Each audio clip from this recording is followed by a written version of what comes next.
So the Washington Post managed to get their hands on more than 2,000 pages of documents that include interviews and testimonies from more than 400 people in both the federal government and the military that clearly and explicitly state that we have been lied to about the war in Afghanistan since day one.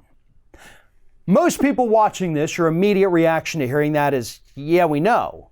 That was my immediate reaction upon reading this story as well. Yeah, we knew. But the problem is, for the Afghanistan war, we didn't necessarily have all the evidence needed to really back up those claims. We had a little bit, sure, yeah, absolutely. We knew the war was started based on lies. That evidence is available. But all the other lies throughout the years is kind of what this article and these documents focus on. Because it's not just the fact that the war was started based on lies. It was that we have been consistently and repeatedly lied to about how much progress has been made over there. You have a 3-star Army general, Doug Lute, in 2015 said, "What are we trying to do here? We didn't have the foggiest notion of what we were undertaking." You have another one, Army Colonel Bob Crowley says, "Every data point was altered to present the best picture possible. Surveys, for instance, were totally unreliable, but reinforced that everything we were doing was right, and we became a self-licking ice cream cone." The head of the federal agency who carried out the interviews said the American people have constantly been lied to. And that's just a tiny little sampling of what the Washington Post was able to find in these documents. Don't forget, we're still over in Afghanistan right now. We still have American troops on active duty deployed in Afghanistan. And everyone in charge of those troops understands that they can't win. They have called this an unwinnable war in these documents. They don't even know what they're doing.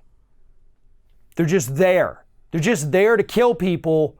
And hopefully maybe at some point they kill enough of the right people and maybe that ends it. They don't know. We don't know.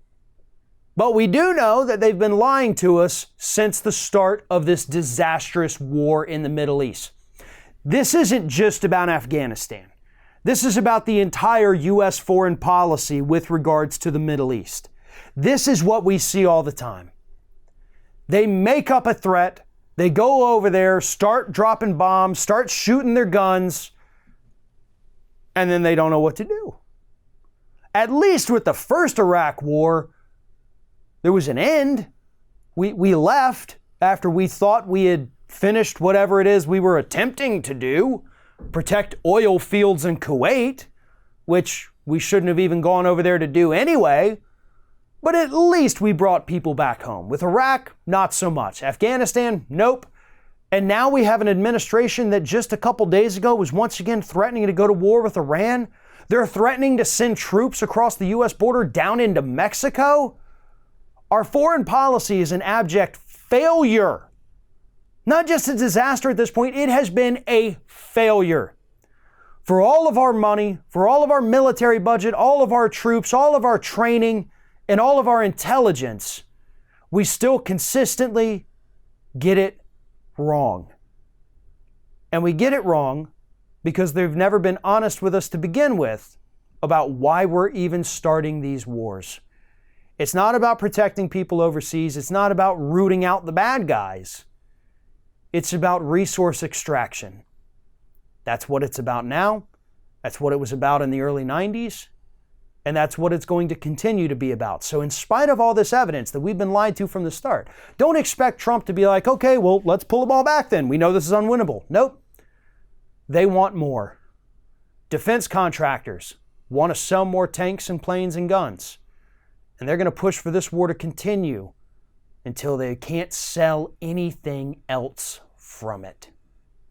Thanks for watching, everybody. And don't forget, if you like what you see here, like, comment, share, and subscribe to our channel. And now you can also become a member of Ring of Fire and get exclusive early access to certain Ring of Fire videos all throughout the week. Just click on the little join button right below the video.